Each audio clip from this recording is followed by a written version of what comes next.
वैसे यूं तो आज के समय में हमारे पास यातायात के कई सारे साधन उपलब्ध हैं, जिनमें से हवाई जहाज को सबसे तेज और कम समय वाला यातायात माना जाता है। लेकिन गाइस, इनमें से बहुत से हवाई जहाज का कई बार एक्सीडेंट भी हो जाता है, जो कि कभी कभी बड़ा ही दर्दनाक और बुरी तरह के एक्सीडेंट का शिकार होता है। लेकिन क्या आपको पता है कि जब लोग एक्सीडेंट में मारे जाते हैं तो लोग यह विश्वास कर लेते हैं कि जो भी उस हवाई जहाज में होगा वह मृत्यु को प्राप्त हो गया होगा। लेकिन अगर इसके विपरीत ही स्थिति हो जाए, जहां एरोप्लेन का कोई अता पता ही ना मिले, सर्च ऑपरेशन चलाने के बावजूद भी मलबा तक हाथ ना लगे अगर उस हवाई जहाज का, तो आप क्या कहेंगे? यही ना कि आखिर एरोप्लेन को आकाश ने निगल लिया या धरती ने अपने अंदर समा लिया। सो गाइज, आज इस वीडियो में आप ऐसे ही दो घटनाओं को जानने वाले हैं जिसमें उन जहाज़ों ने यात्रा के लिए उड़ान तो भरी, पर वह कभी वापस आए ही नहीं। तो वीडियो देखने से पहले अगर अभी तक आप हमारे YouTube चैनल को सब्सक्राइब नहीं किए हैं तो जल्दी से सब्सक्राइब करें, साथ ही बेल नोटिफिकेशन को हिट करके ऑल के ऑप्शन को सेलेक्ट कर लीजिएगा, ताकि इन फ्यूचर भी आपको ऑल टाइप वीडियो की अपडेट मिलती रहे।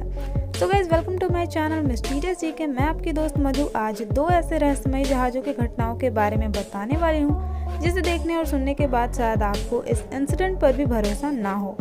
बहुत ही मुश्किल हो जाएगा आपको इस घटना पर विश्वास करना।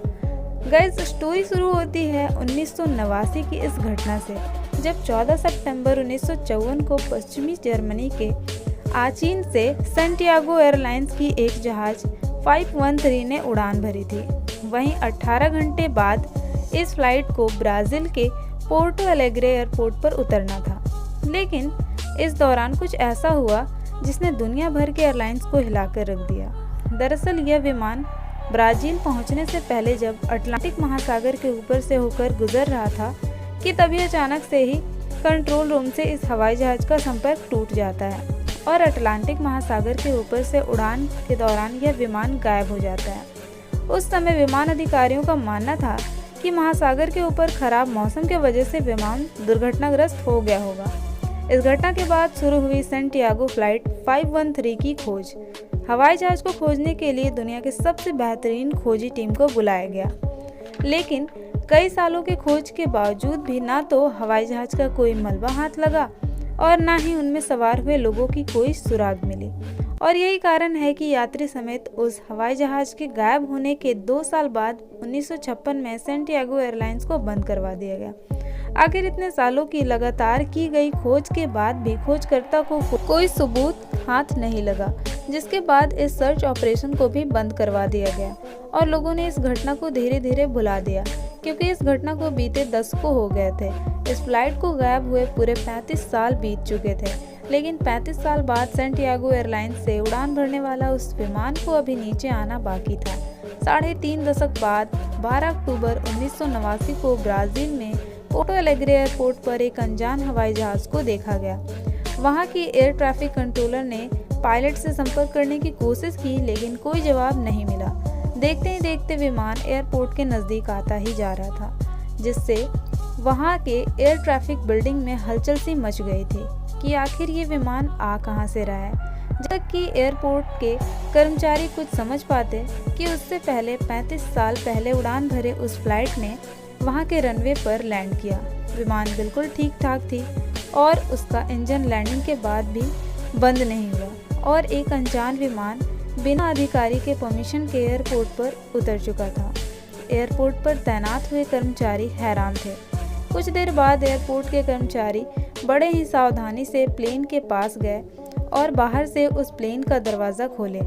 फिर जब कर्मचारियों ने उस प्लेन के अंदर जो देखा, उससे तो उनकी हालत मानो बिल्कुल ख़राब हो गई थी, क्योंकि 35 साल पहले उड़ान भरे उस फ्लाइट के अंदर जितने लोग थे वो अपनी सीटों पर उसी अवस्था में बैठे थे।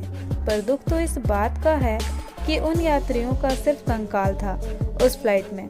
गाइस, सबसे ज़्यादा हैरान करने वाली बात तो यह थी कि उस फ्लाइट के कॉकपिट में देखा तो वहाँ पायलट मैक्सवेल विक्टर क्यूरी का कंकाल भी उनकी जगह पर मौजूद था और उस पायलट का हाथ फ्लाइट के कंट्रोल पर ही था।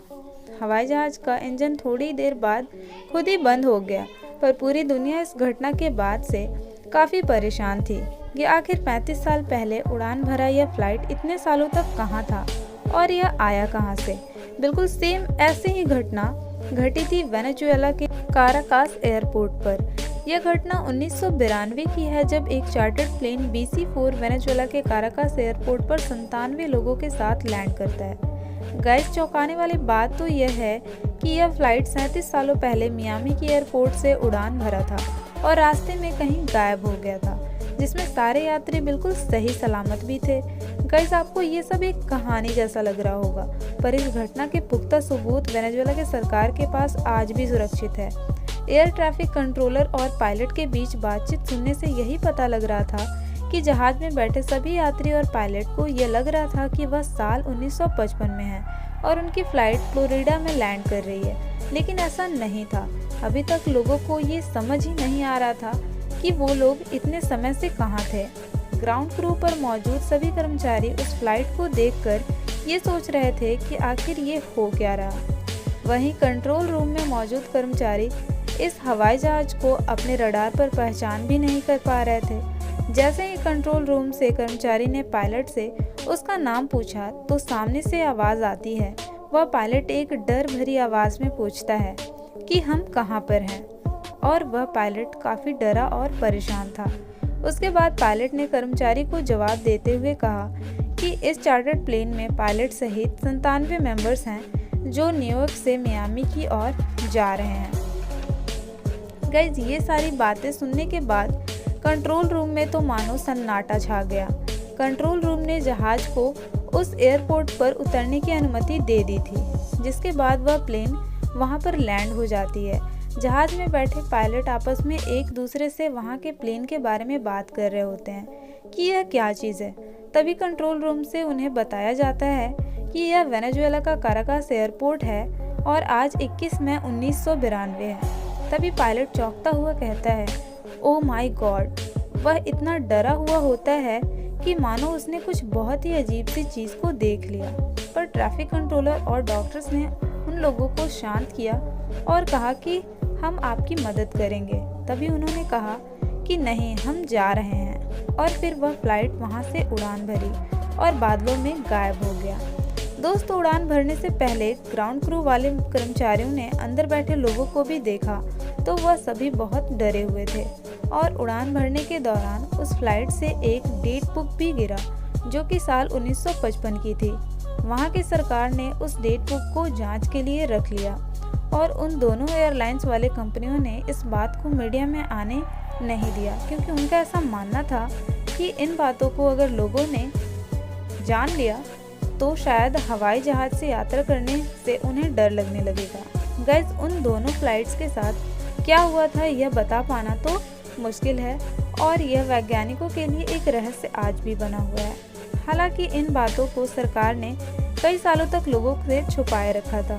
गाइस, वहीं कुछ साइंटिस्ट आज भी टाइम ट्रैवल जैसी घटनाओं पर रिसर्च कर रही है। वहीं इन दो घटनाओं पर कुछ वैज्ञानिकों ने बताया कि ऐसा तभी संभव है जब कोई टाइम ट्रैवल किया हो। गाइस, कुछ ऐसे साइंटिस्ट भी हैं जिन्हें लगता है कि भविष्य में उनके पास कोई ऐसी टेक्नोलॉजी आ जाएगी जिससे कि इंसान भूतकाल से भविष्यकाल में जा सकेगा। तो गाइस, उम्मीद करती हूँ कि ये वीडियो आपको अच्छा लगा होगा। अगर ये वीडियो आपको अच्छी लगी तो इसे एक लाइक कर दीजिएगा और कमेंट करके बताइएगा कि आप क्या सोचते हैं इन सभी घटनाओं पर। और गाइस, ये वीडियो आप अपने फ्रेंड सर्कल में भी शेयर कर सकते हैं। और ऐसे ही अमेजिंग वीडियोस के लिए आप हमारे यूट्यूब चैनल को जल्दी से सब्सक्राइब कर लीजिए। साथ ही बेल नोटिफिकेशन को हिट करके सिलेक्ट का ऑप्शन चूज़ कर लीजिएगा, ताकि इन फ्यूचर भी आपको सभी इंटरेस्टिंग वीडियो के अपडेट मिलते रहें। तो मैं मिलती हूँ आपसे ऐसे ही किसी इंटरेस्टिंग वीडियो के साथ, किसी नए टॉपिक के साथ। तब तक के लिए आप अपना ध्यान रखें। Thank you so much friends.